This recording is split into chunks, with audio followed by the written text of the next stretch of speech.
Welcome to Live DAF, your online DAF Yomi Shir. Hello and Shalom Aleichem. Welcome back to today's DAF HaYomi, KIDDUSHIN DAF Samach.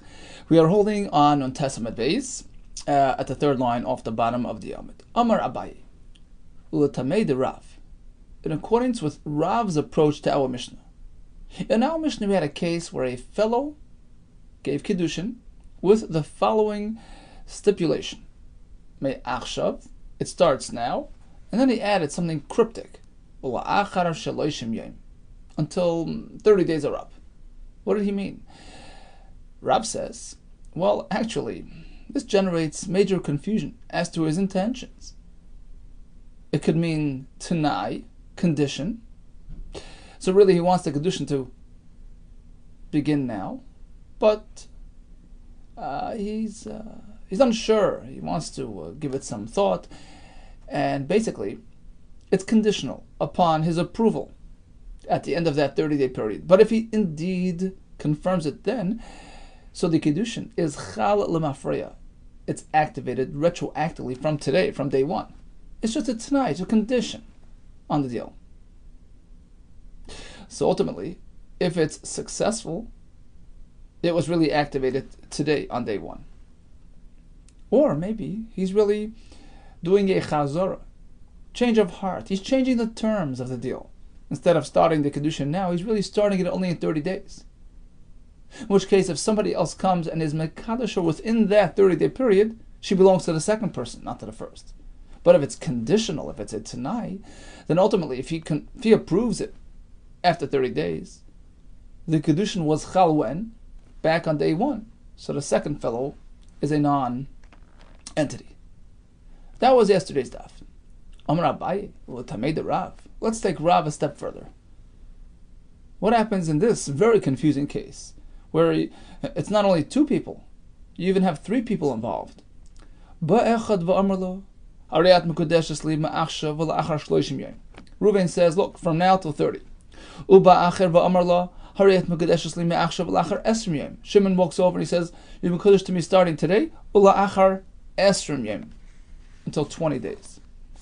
And yet a third fellow, Levi, walks over and he says, the Kiddushin to me is starting now, till after 10 days. So what's going to happen? We're not sure regarding all these expressions.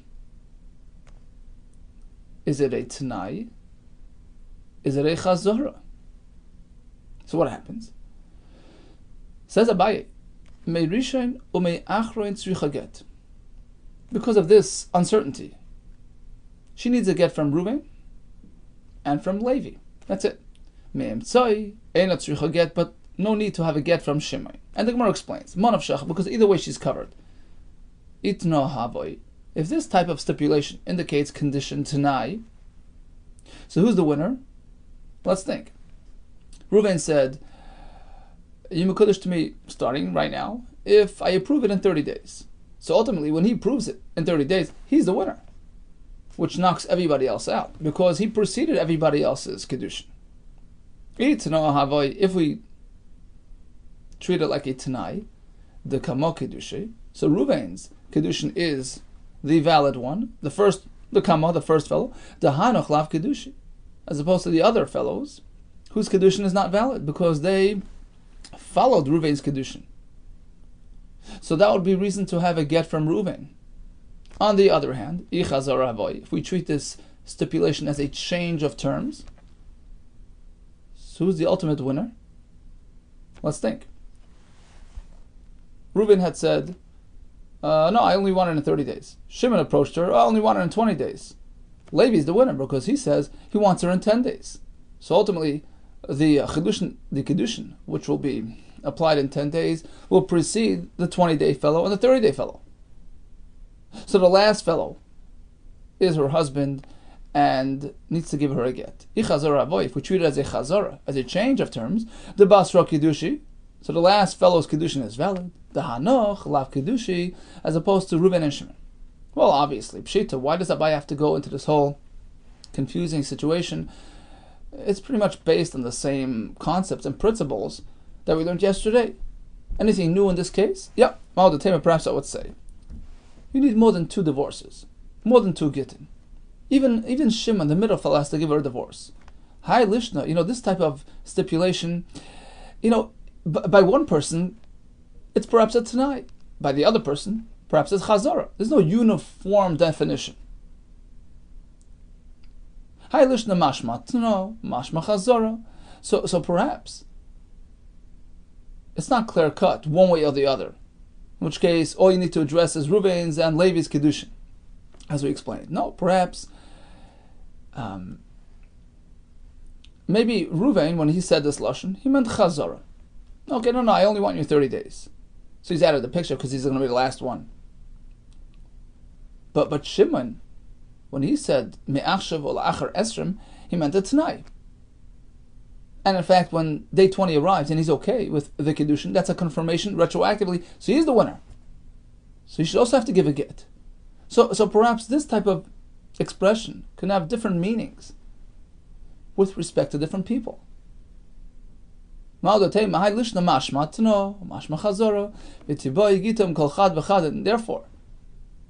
every one of these fellows have to give her a get to cover all possibilities. No.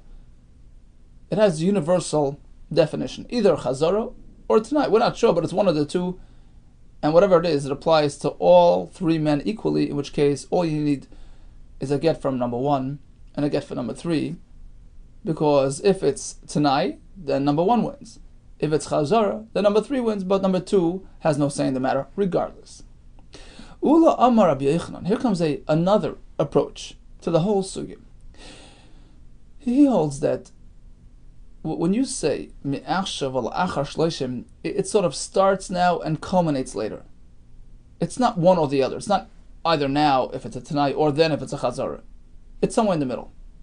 And therefore, in our case, we have 3 or 10 or 100 people going sort of incrementally. All of them have some sort of hold in the Isha, a partial kinyan, and they all have to give her a get. Ula Amar afilu me'u teisin ba.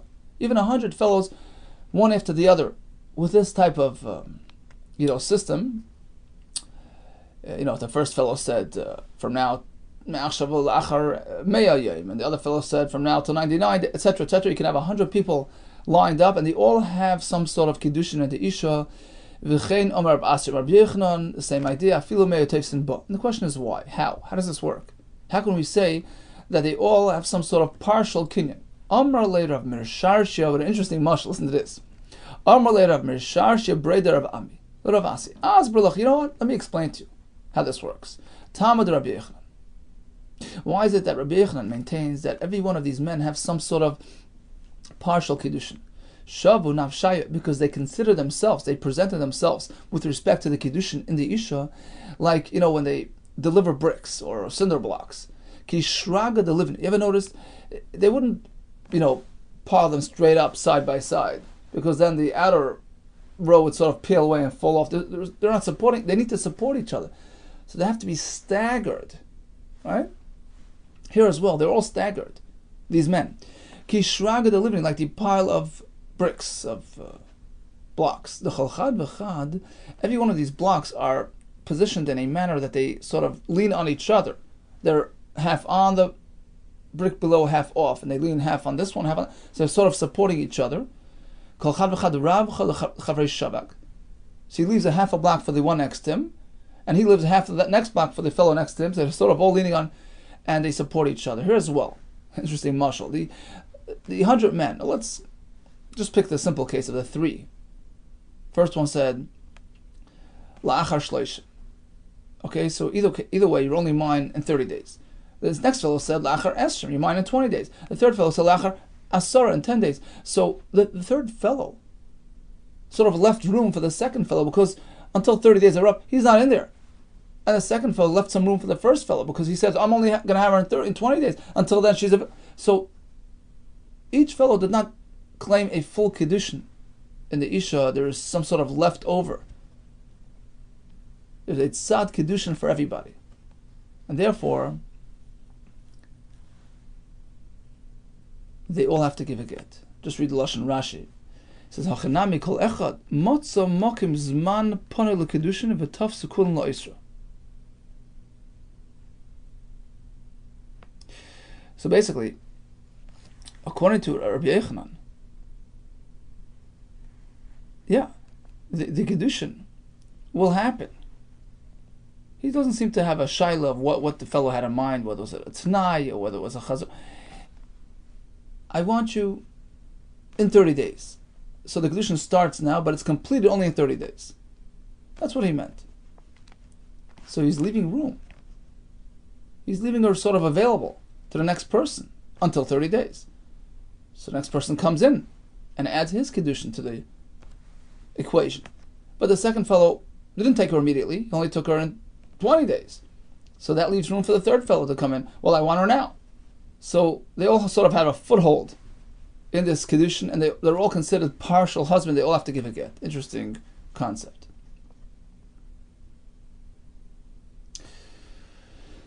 So bottom line, we have three shittas really in this type of situation. We have Shmuel yesterday who says that it's really a tanai. When you say ma'achshav or lachar shleishim, it's just a tanai.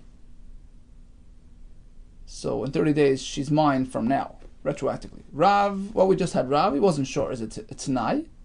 In which case, it's chal retroactively from day one, or is it a chazor, it's a change of terms, and it's chal only 30 days. And we have Rabbi Yehuda who says it's sort of, until 30 days are up, it's sort of a partial kiddushin, which actually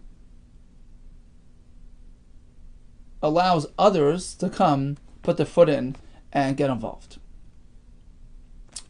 Okay, Masiv Rav Chanina. He's going to have a kasha on Rav Yehuda. So Rav Yehuda told us the halacha by kiddushin. But on the flip side, it would work by gerushin as well. For instance, we have a Mishnah. Me'ayayim ula'achar misa. Again, this type of confusing expression. Here's your get starting today, ula'achar misa. Get when you get. We deal with it like a suffix get. We're not sure whether, the get started today or whether it only happens after his death, in which case it's invalid. You can't give a get after death. So we're not sure. And if he died without kids, so this Isha is a suffix. She's not sure whether she's a Yavama. Right? Fri May is chayletzes, so the brother who's trying to take over and do Yivam, he can't do Yivam. At most, he can do Chalitza, removal of the shoe, which is the other solution in lieu of Yivam. Right? Because if she was really divorced and there's no room for Yivam, she was already out of the family by the time her husband dies. So we're not sure. We do Chalitza. Now let's analyze this Mishnah in view of these three shittas in our sugya: Rav, Shmuel, and Rav Yehuda. Bishlem Rav Mesayele. According to Rav, this Mishnah is bullseye, perfect, because Rav wasn't sure whether these types of expressions are, just conditions. In which case, if the condition happens, the procedure was activated retroactively. In this case, she was Megureshes, when in fact he died later. Or shall we say it's a chazara? He's changing his mind. Instead of having to get applied today, it's going to apply only after his death, in which case it doesn't work. So we're not sure, so we sort of do the middle route, we do the chalitza.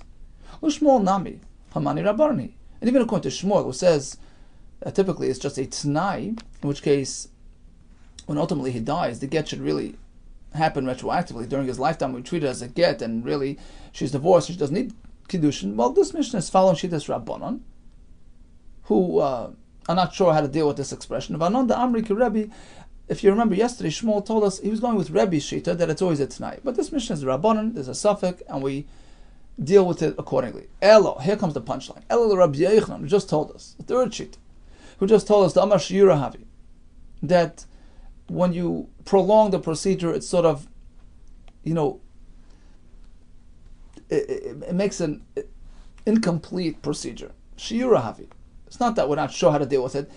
The process starts now, but it's not concluded and confirmed until later. So it's sort of a partial gerushin until he dies. The Amar Shiyura Havi, Kol Gita de Meshayir Ba V'Lo Klum Hu. So that's very nice by kiddushin. You can kaddish isha starting today, and finish it in 30 days, and the whole explanation we gave before. But by get, a get is get krisis. It must be an absolute. It must be provided as a get krisis is a full, complete, unequivocal separation. So a get, which is a partial get, which hasn't really, gotten to the point yet, there's no conclusion on the process, that's not a get. By a get, it's all or nothing. Kol gita de mishayirba v'loy klumu. So bottom line, when he says ma'ayom lachar misa, it's nothing. It's worthless. So she's really his wife, and when he dies, what is she? A yevama. Yevumi miyavim. She should have yevum. Why does the Mishnah say only chalitza? So we have two approaches, Rava and Abaye. Amar Rava, here she's completely divorced. You know why? Get lahoitzi umisa lahoitzi. There are two ways for an isha to leave a marriage: divorce and husband's death. So here both things happen. Ultimately, he also died, right? So that completes the process. Mashashir get, although the get wasn't yet a complete get at the time, but whatever's left over of that connection to her husband gets severed by the death of her husband. Gamrasa misa. So ultimately she's out of the picture and she's not really a yavama. Amarle Abaye. So Abaye says like this. It's not going to work in this case because here we're speaking in a yivam context, right? And actually, death of her husband triggers the chi of yivam. So basically, they're going in two directions. Midami, how could you compare the two methods of leaving marriage? Get moitziyam rishus yavam. Sure, she's really divorced. She detaches from the, connection to the yavam because once she's out of her husband's family before his death, there's no connection to the yavam, right? That's going in one direction. Misa, on the other hand, husband's death typically brings her closer to the yavam. That's the cause for yavam. So, if anything, his death will bring her closer to the yavam, will arouse the need for yavam. So you can't combine the two tracks. Get her, sending her away, and really misa of her husband brings her closer to the yavam. So it can't serve as a completion. It can't serve as a hashlama, as a gemar, as a conclusion on that severance from her husband. If anything, it should bring it to the yavam. So you can't, join these two things together, and therefore we're back to the kasha. If the get was not a complete process at the time, so then it's worthless, and she's fully married, and she needs a full yavam. So why do we suffice with chalitza? Ella Amar Abaye says, you're right. She's really divorced. She's really totally his wife. She's not divorced, and really she should have yivam. Midrabanan, we don't allow it because it can cause confusion with other cases. The reason for non-yivam, gzera mishum hayomi mati, because there's another case which is slightly similar but vastly different. Hayomi mati. Here's what you get from today, from now, on condition if I die. That's clearly a condition. So if he dies, she's divorced from today, without any question marks. Hareza get. So in that case, there's no yivam, there's no chalita, she's totally out of the picture.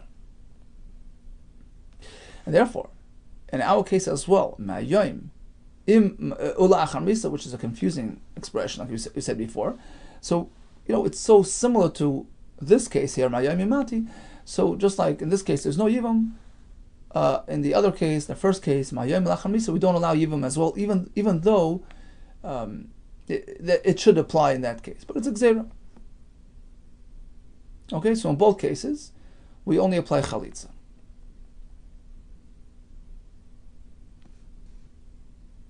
So in the case of Mayayim al Achar Misa, we apply a chalitza, even though we should do yivam, but because it's so similar to Mahayim Imati, which is a total divorce, which doesn't have yivam or chalitza, because she's totally out of the picture. So on account of that case, we apply only chalitza to the Mahayim al Achar Misa, because if we do yivam, it can lead to yivam in the case of Mahayim Imati.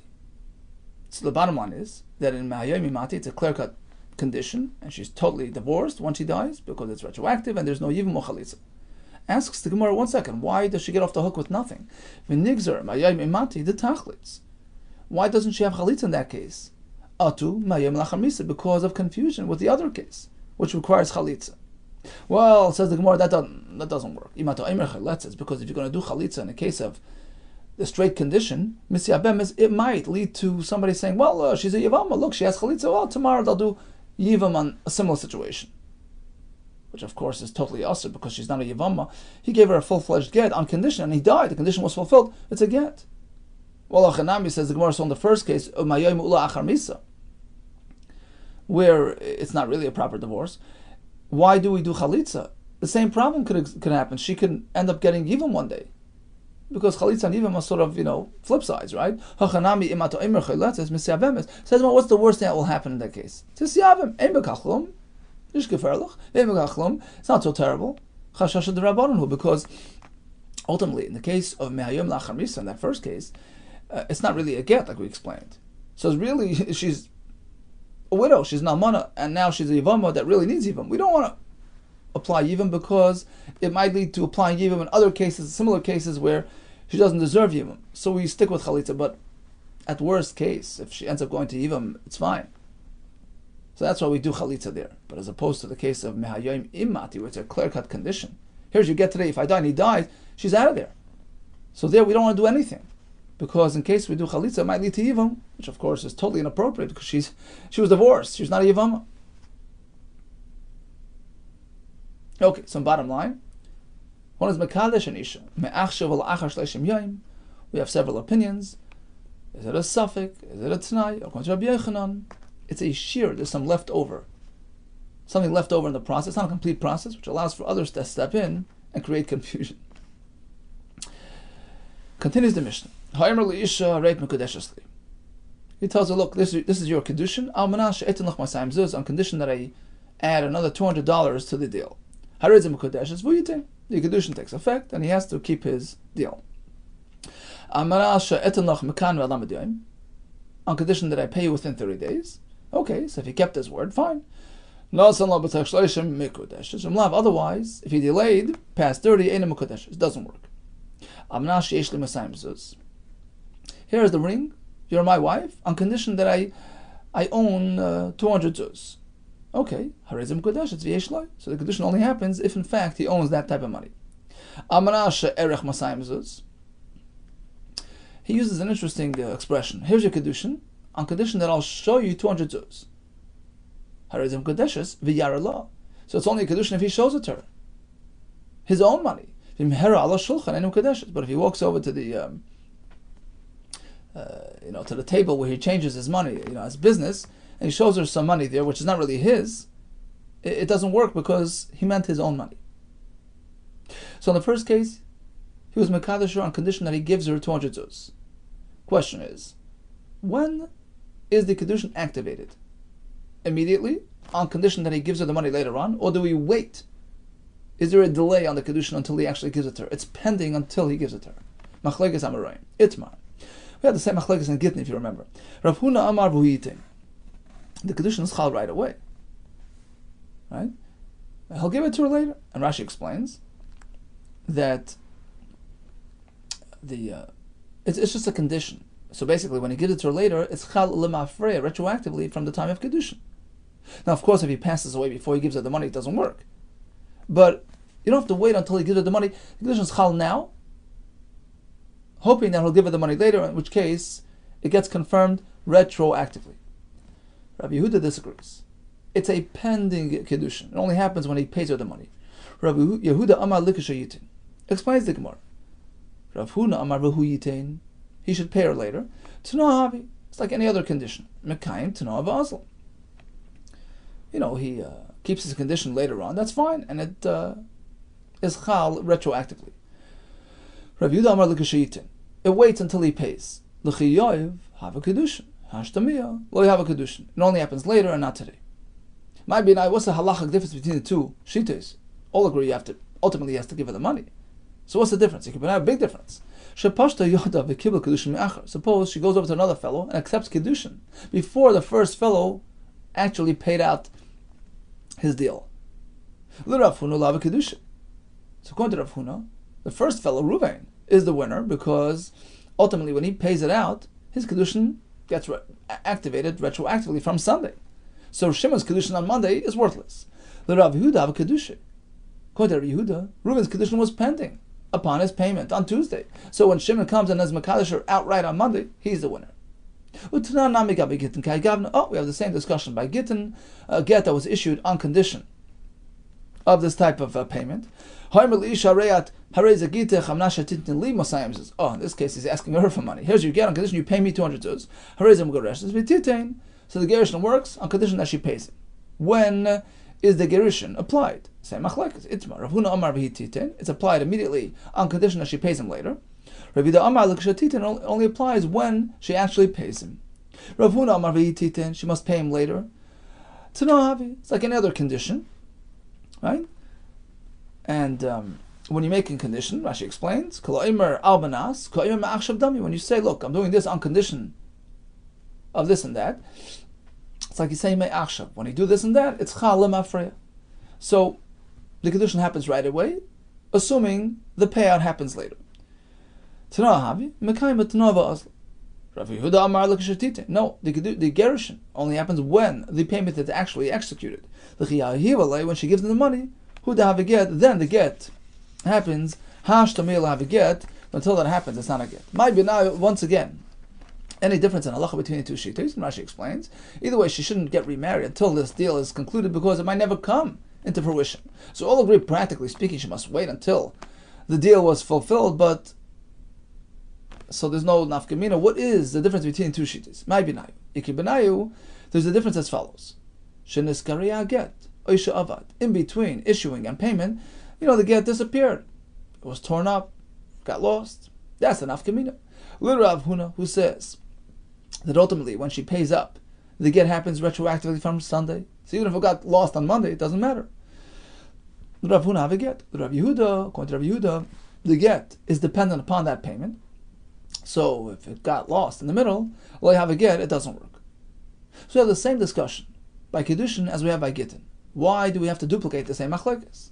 Is there some chiddush in one that's not found by the other? Yes, there is, says the Gemara. We have to discuss both scenarios, Kiddushin and Gerushin. If we only discuss this machlekes by Kiddushin, perhaps I would suggest that it's only by Kiddushin. That Rav Huna says the Kiddushin happens right away and is not really pending upon payment. Mishum de l'kruva ka'ase, because he's coming to bring her near. So he's trying to get it going quicker. And he wants the Kiddushin to happen now with this pruta that he gave her. And of course, he'll keep his deal later. Aval gerushin, but by gerushin, where he's distancing her from him. So perhaps, there's reason to think that he's going to procrastinate. He doesn't really want it to conclude until, the deal is kept, thinking that perhaps in between they'll reconcile and cancel the gerushin. So perhaps in that case, delay is beneficial, and he wants it. Perhaps he agrees to Rav Yehuda that we delay matters until the deal is actually fulfilled. That's why we discuss it by gerushin as well. No, even there, Rav Huna sticks to his position. Immediate, effective immediately. And likewise, if we only discuss the case of gerushin,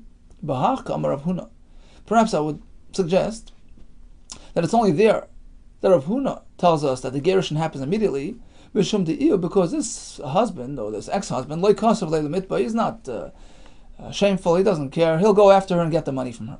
As opposed to Kiddushin, where it's uncomfortable for the new wife to go after her husband to get his payment. So perhaps Ema, Moidile, Rav Yehuda, perhaps all would agree to Rav Yehuda that the Kiddushin only takes effect when he actually cashes in on the deal and he gives her the money. Otherwise, she's not really, willing to go into it.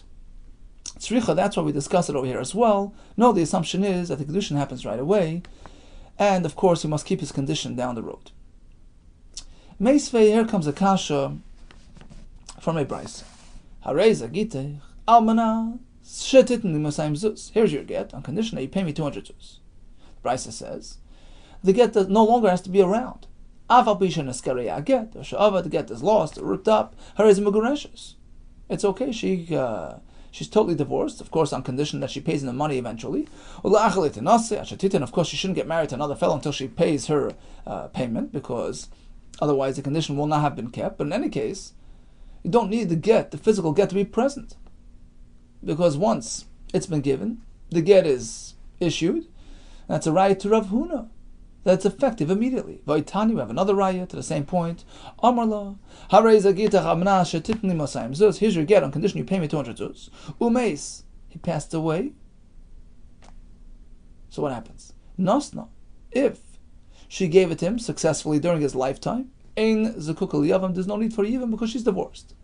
Loi Nasna, she hadn't paid him during his lifetime. She can't give it now to his son or relative, and she's considered an Almana. Zakuk Yavam, she needs Yivam.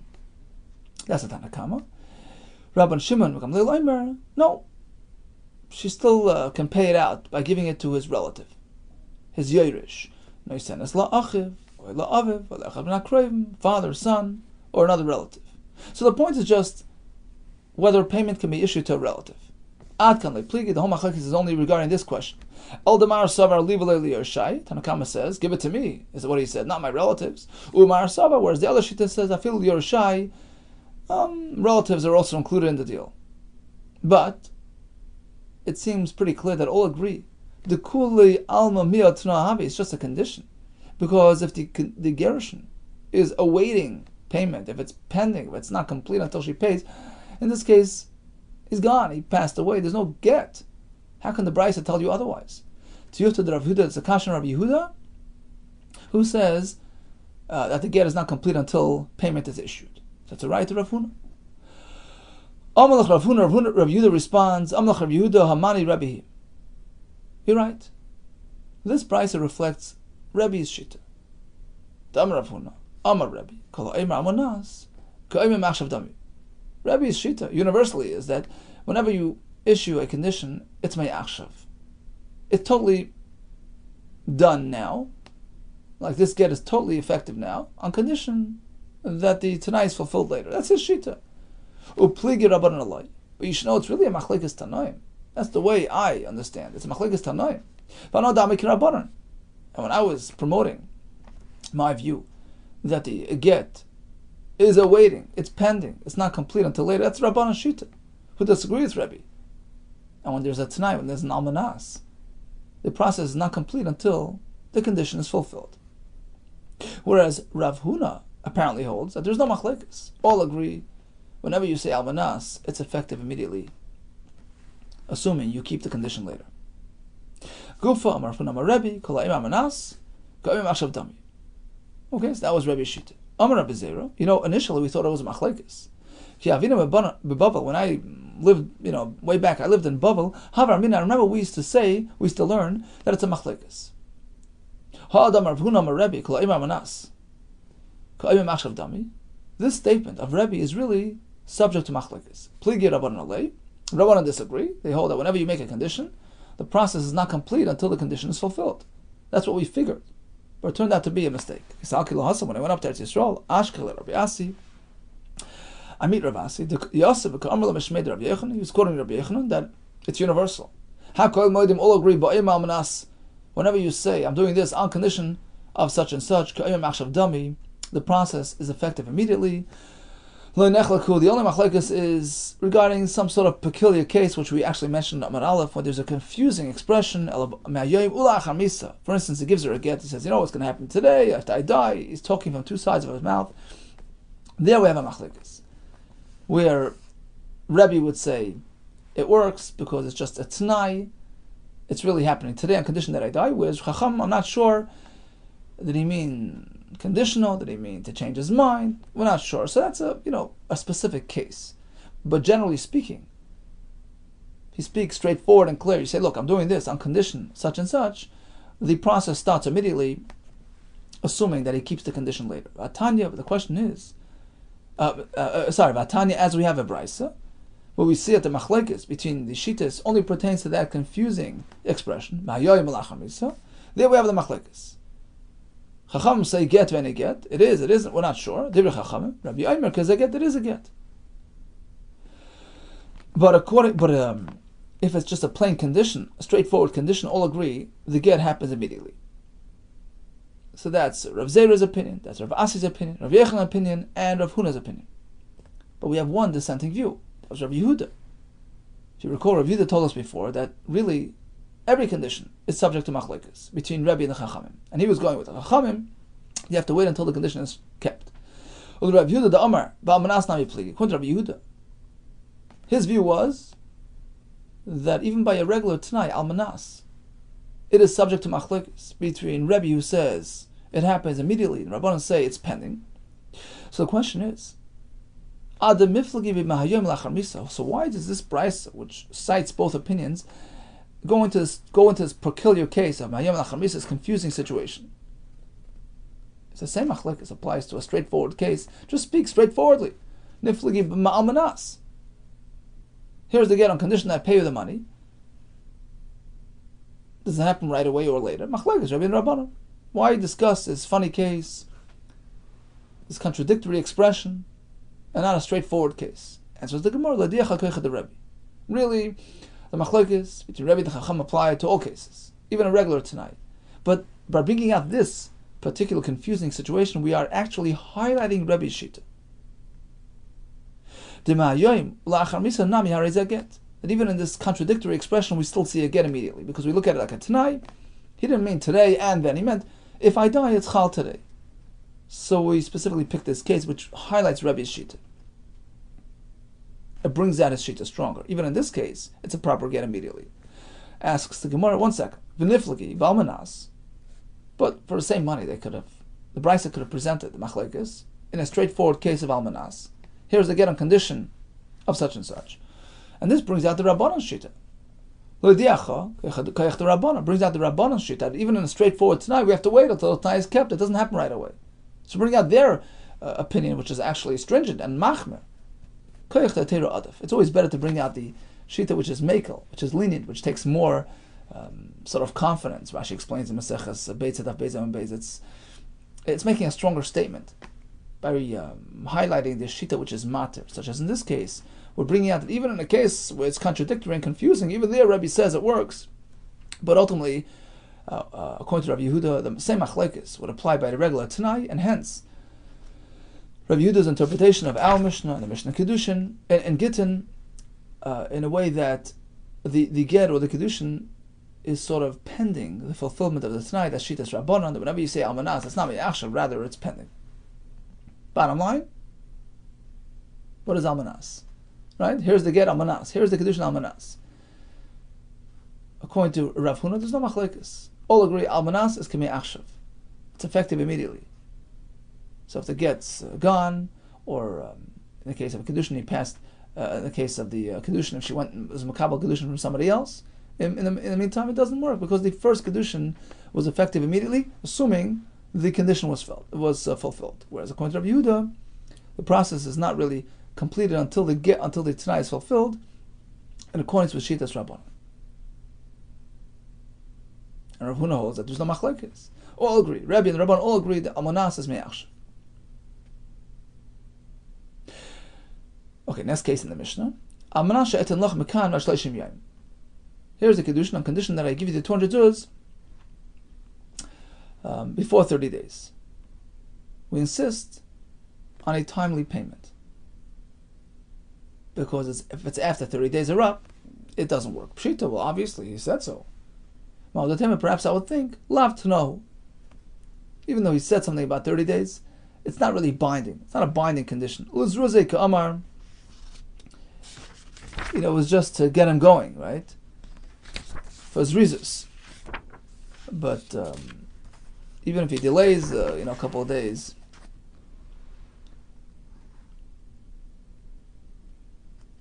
right? He was just trying to give her the feeling that he'll do it in a timely manner. Amar. She wanted him to say the 30-day stipulation in order to be mezares him. Okay, but it's not binding. Kamashmon the chiddush is no, it's binding. He said 30. It has to be within 30 days. Okay, he says here's a condition. Here's a KIDDUSHIN. On condition that I have 200 zuz of my own money. Mishnah says you have to verify, and if in fact you confirm with Eidim or whatever that he has the money, it works. But otherwise, there's no KIDDUSHIN. Now, suppose we don't have positive confirmation that he has this type of wealth, but maybe he has it. We can't confirm that he doesn't. There's always that chance that he has the money. So how can you just ignore the condition? And we have the same in a brisa that we're concerned. Even if you can't confirm it, there's still a chashash that he has the money. You're right. Like kasha, the answer is haba kedusha vadai, haba kedusha safek. When the Mishnah says that it's only a kedushin if you know that he has the money, that's to make it a vada kedushin. But of course, even if it's unconfirmed, it's still a chance, a suffix that it's a kedushin. You can't just ignore it, and you need a get. Here's a kedushin. On condition, I'll show you 200 zuz. If he shows it to her, on the bank, it doesn't work. Tana le'niskavna liras mishalei, because she wanted to see his money. She wanted him as a wealthy man, not just to show her the money. So if he shows it to her on the table there, money that doesn't really belong to him, she's not mekudeshes. Pshita, well, obviously, the point is like this: that even if he has this it's not his money, but he took it on consignment, right? Somebody sort of gave him the money to do business with it, so perhaps that's considered somewhat his, because it's for his use to earn money with. So perhaps that's enough, that's sufficient to be considered his. No, the chiddush is she meant his, literally his, and otherwise it's not a kedushin. Okay, so the next Mishnah pretty much continues on the same track. He gives her the kedushin al manash yeshli beis kur offer, on condition that I own this huge plot of land. A beis kur is where you can plant 30 sa'ah.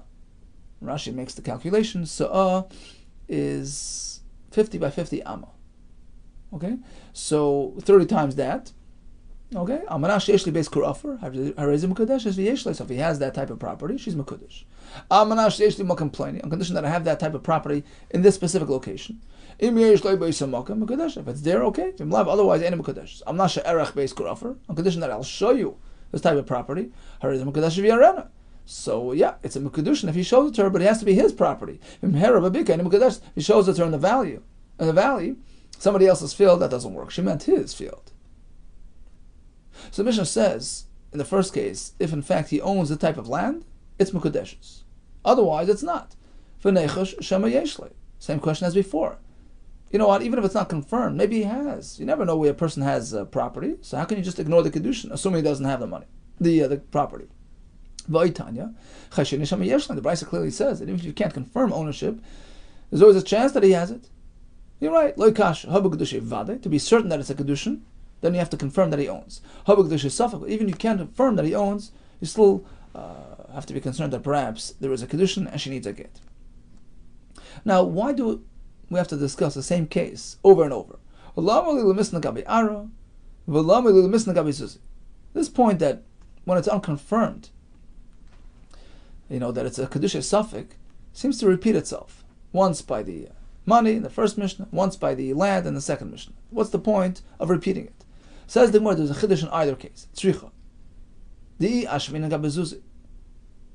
Because if we only mention it by the money in the previous case, and we say, well, even if we can't confirm that he has this type of wealth, we have to be concerned, because it's commonplace for people to hide their wealth.